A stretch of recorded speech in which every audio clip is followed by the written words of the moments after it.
लेकर के काफ़ी खबरें चल रही हैं कि वो 22वें पायदान पे पहुंच गए हैं, कभी एक पर पहुंचने वाले थे। तो इस चीज़ को लेकर के आप किस नज़र से इसे देखते हैं, कैसे देखते हैं इसे? देखिए, आप जो सवाल पूछ रहे हैं कि अडानी तीसरे से 22वें पायदान पे पहुंच गए हैं, मैं आपको एक चीज़ बता देता हूँ। हिंडनबर्ग जो कंपनी है, उस कंपनी ने आज तक पूरे विश्व में जिस भी कंपनी की रिपोर्ट दी है, जिस भी कंपनी के ऊपर एलिगेशन लगाया है, वो कंपनी पूरी तरह बंद हो गई है, शट डाउन हो गई है, क्लोज हो गई है।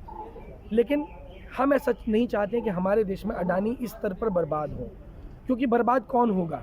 बर्बाद देश की जनता होगी। देश की जनता ने शेयरों में पैसा लगाया है, देश की जनता ने बॉन्ड में पैसा लगाया है, LIC ने पैसा लगाया, SBI बैंक ने पैसा लगाया, PNB बैंक ने पैसा लगाया, एक बहुत बड़ी लिस्ट है। तो वो अडानी बर्बाद नहीं होगी, देश की जनता बर्बाद होगी। तो हम ऐसा नहीं चाहते। हम चाहते हैं कि उन कंपनियों को जिंदा रखा जाए। हाँ, ये संभव है कि हो सकता है कि मोदी जी कुछ एक ऐसा निर्णय ले लें कि अडानी की कंपनियों को नेशनलाइज किया जाए, और ये हो जाना चाहिए। अब वो समय आ चुका है। इससे पहले कि अडानी यहाँ से देश छोड़कर जाने का प्रयास करें या संपत्ति को ट्रांसफ़र, क्योंकि कोई भी जो बड़ा व्यापारी यहाँ से देश छोड़कर जाता है, वो सबसे पहले अपनी एसेट को ट्रांसफ़र करता है। तो ऐसी स्थिति के अंदर एसेट ट्रांसफ़र हो, उससे पहले ऐसे कुछ सख्त एक्शन सरकार को ले लेने चाहिए।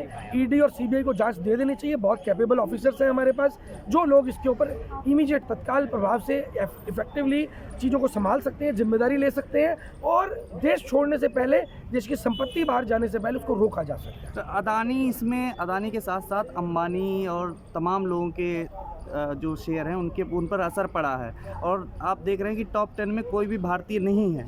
तो इससे भारत का कितना नुकसान आप देख रहे हैं, किस तरीके से? देखिए, भारत की क्रेडिबिलिटी कम हो गई है, क्योंकि सबसे बड़ी बात क्या है कि जो बड़े स्तर पर जो कोई व्यक्ति विश्व स्तर पर इतने बड़े पायदान पर पहुंच जाए और बाद में एक इतना बड़ा स्कैम खुलकर आ जाए जिससे पूरा विश्व हिल जाए, और पूरा विश्व हिल चुका है, और इसमें अलग अलग कंट्रियों के बहुत बड़े बड़े नाम आ रहे हैं। बोरिस जॉनसन जो इंग्लैंड के प्राइम मिनिस्टर थे, उनके भाई इसमें इन्वॉल्व आ रहे हैं। बांग्लादेश में जो एग्रीमेंट हुआ था, बिजली समझौता, उसके ऊपर कई बड़े नेताओं के नाम आ रहे हैं। श्रीलंका में जो समझौता हुआ था, उस पर बड़े नेताओं के नाम आ रहे हैं। ऐसी बहुत बड़ी लिस्ट निकल के सामने आ रही है कि खाली अडानी जब डूबेगा, तो कहते हैं ना कि डूबेंगे तो सनम तुम्हें साथ लेकर डूबेंगे। तो जब अडानी डूबेंगे तो साथ में बहुत लोगों को साथ लेकर डूबेंगे। लेकिन हमारा मकसद ये है कि कोई डूबे या ना डूबे, हमारे देश की जनता बचनी चाहिए। अगर हमारे देश की जनता नहीं बचती है तो उस स्थिति के अंदर हमारे देश के अंदर बहुत भयंकर स्थिति पैदा हो सकती है। लोगों को खाने पीने की भी समस्या का सामना सर, कहा जा रहा है हिंडनबर्ग की जो रिपोर्ट है वो गलत है। देखिए, गलत आंकड़े पेश, गलत है या सही है, उन्होंने तो 88 पॉइंट पूछे हैं। 88 पॉइंट में से एक भी पॉइंट अगर आप मैसेज मेरा पहुंचा सकते हो तो अडानी जी तक जरूर पहुंचाइए। एक भी पॉइंट पर आप जवाब दीजिए। आपके पास एक भी पॉइंट पर जवाब देने के लिए नहीं है, क्योंकि हिंडनबर्ग ये बोल रहा है कि आप जिस भी पॉइंट पर जवाब देना चाहते हैं, हमने उसमें कुछ पेपर मांगे, वो पेपर ले आइए, सामने आ जाएगा सब कुछ। और जब आपने चोरी नहीं की तो डर किस बात का? तो आप पेपर दिखा दीजिए। अब RSS की तरफ से भी कुछ नाम लिए गए हैं। आप देख रहे हैं कि कुछ मीडिया के लोग हैं, हाउसेस हैं, जो एंकर हैं, कुछ वायर और तमाम इसमें नाम हैं। तो वो लोगों की साजिश है इसमें, आप कैसे देखते हैं? देखिए, साजिश तो हम भी जानते हैं कि कौन से मीडिया के पत्रकार, कौन सी मीडिया की एंकर हीरे की अंगूठी पहनती है, कौन हीरे का हार पहनती है, कौन 9 लाख का हार पहनती है, कौन BMW से घूम रहा है, कौन जैगुआर से घूम रहा है, कौन रोल्स रॉयस से घूम रहा है। तो हिसाब तो होना चाहिए। गलत क्या है? हिसाब क्यों नहीं होना चाहिए? हर मीडिया वाले का हिसाब होना चाहिए। आप लोग यहाँ जनता के बीच में काम कर रहे हैं। आप लोगों के ऊपर अगर मैं बात करूँ, आप लोग मेहनत कर रहे हैं। वो लोग जो वहाँ पर 8-8, 10-10 लाख रुपए की अंगूठी पहनकर मीडिया चैनल के बीच में रिपोर्टिंग करने आ जाते हैं, वो पत्रकार नहीं है, वो दलाल हैं। दलाल, देश के दलाल हैं, और ऐसे देश के दलालों को देश में रहने का कोई अधिकार नहीं है। लेकिन अडानी का देश में काफ़ी योगदान माना जा रहा है, इसीलिए उन पे लगाया जा रहा है, उनको बदनाम करने के लिए ऐसी चीज़ें किए जा रहे हैं। देखिए, अडानी जी का देश में योगदान नहीं है ऐसा तो है ही नहीं। योगदान तो है। योगदान तो जो देश में एक रोड पे कुत्ता घूमता है उसका भी होता है भाई। जो देश में कुत्ता घूमता है, गाय भैंस आवारा पशु घूम रहे हैं, उनका भी योगदान है। तो योगदान तो सबका है। जो भारत में रहता है उसका योगदान है। लेकिन समस्या ये है कि वो योगदान किस तरीके से है। देश को लूटने का योगदान है या देश को कुछ देने का योगदान है? क्या रानी रवीश कुमार का भी नाम इसमें शामिल हो गया कि रवीश कुमार हिंडनबर्ग वहाँ पर जाते थे और वहाँ पे कई बार गए हैं इस चीज़ को लेकर के कि अडानी देखिए को मैं क्या कहना चाहता हूँ, मैं ये कहना चाहता हूँ 88 सवाल हैं, आप 88 में से सबसे हल्का सवाल चुन लीजिए।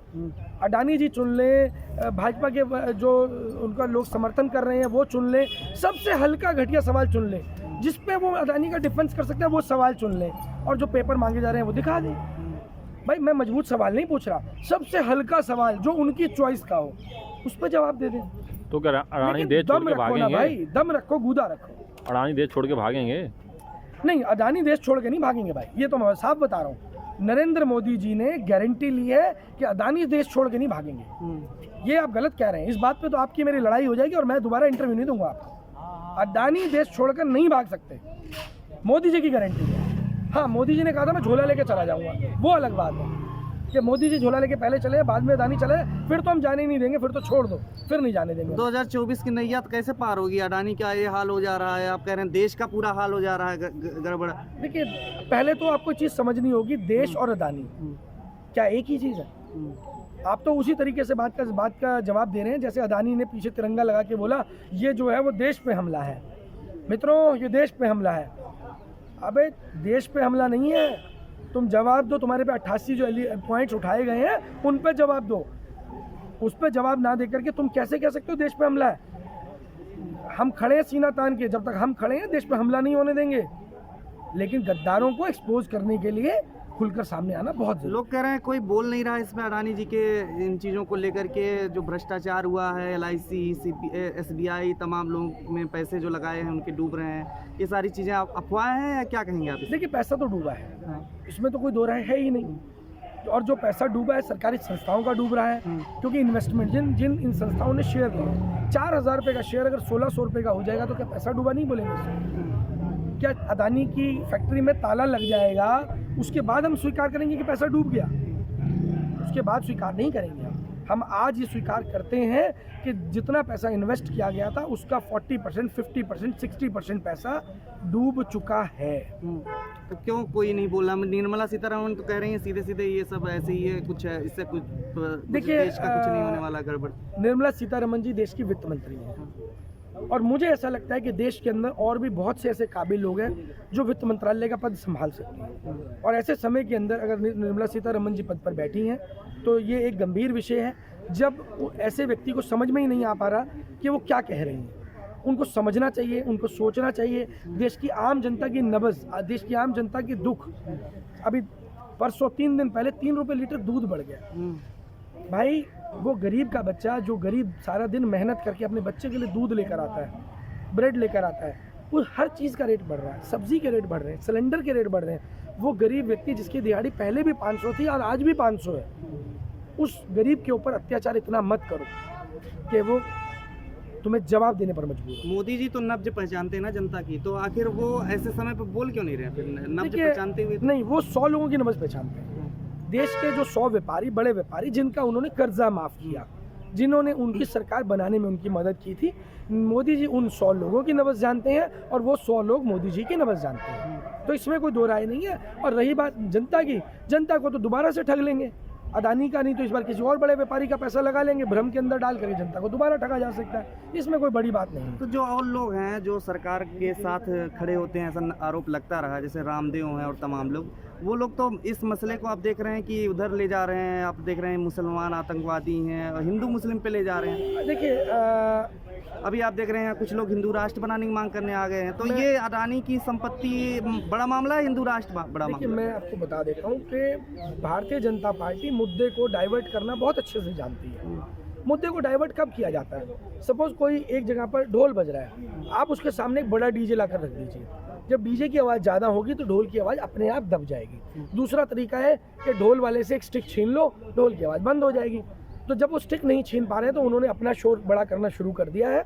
लेकिन मैं बता देता हूँ कि देश की जनता का 2024 के लिए जो बड़ा शोर क्रिएट होने वाला है, मोदी जी संभल जाए, मोदी जी संभल जाइए, नहीं तो देश की जनता इस बार आपसे हिसाब लेगी। तो बाबा रामदेव का भी कुछ होगा इसमें या बिल्कुल कुछ क्यों नहीं होगा? हाँ। किसी भी व्यक्ति ने गलत देश की संपत्ति को गलत तरीके से हथियाने का जो भी प्रयास किया होगा, जो भी संपत्ति हथियाई होगी, उसको वापस लिया जाएगा, उसको हर हाल में राष्ट्रीयकरण किया जाएगा। कौन करेगा राष्ट्रीयकरण? आप कैसे कह नहीं, रहे अब हैं सब कि कुछ मतलब- यही मत खुलवाओ भाई, हाँ, यही मत खुलवाओ। प्रेस कॉन्फ्रेंस करेंगे, बुलाएंगे, आपको क्यों चिंता करते हैं, सब जानकारी देंगे। अभी जिस मुद्दे पर आप इंटरव्यू ले रहे हैं मैं उस मुद्दे पर आपको इंटरव्यू दे रहा हूँ, लेकिन जो बातें कह रहा हूँ पूरी तरीके से सीरियस वे के अंदर कह रहा हूँ, सीरियस नोट पे कह रहा हूँ, ये एक्शन होने वाला है। अब जनता को तैयार रहना चाहिए। कैसा एक्शन होने वाला है? अडानी के ऊपर भी एक्शन होगा? केवल अदानी पे नहीं होगा, विजय माल्या भी बाहर है, नीरव मोदी भी बाहर है, मेहुल चौकसी भी बाहर है, और इसके अलावा मैं आपको बता देता हूँ कि देश की मिट्टी ने उधम सिंह पैदा करने बंद नहीं किए। तो आप बाकी खुद समझदार हैं, आप खुद अंदाज़ा लगा सकते हैं कि किस तरीके से उनको या उनकी संपत्ति को देश में वापस लाया जाए। तो ये वापस आएंगे? राहुल देखिए, अगर चौकसी, अगर विजय माल्या, अगर उनको उधम सिंह के नाम से डर लगता है तो वापस आना पड़ेगा।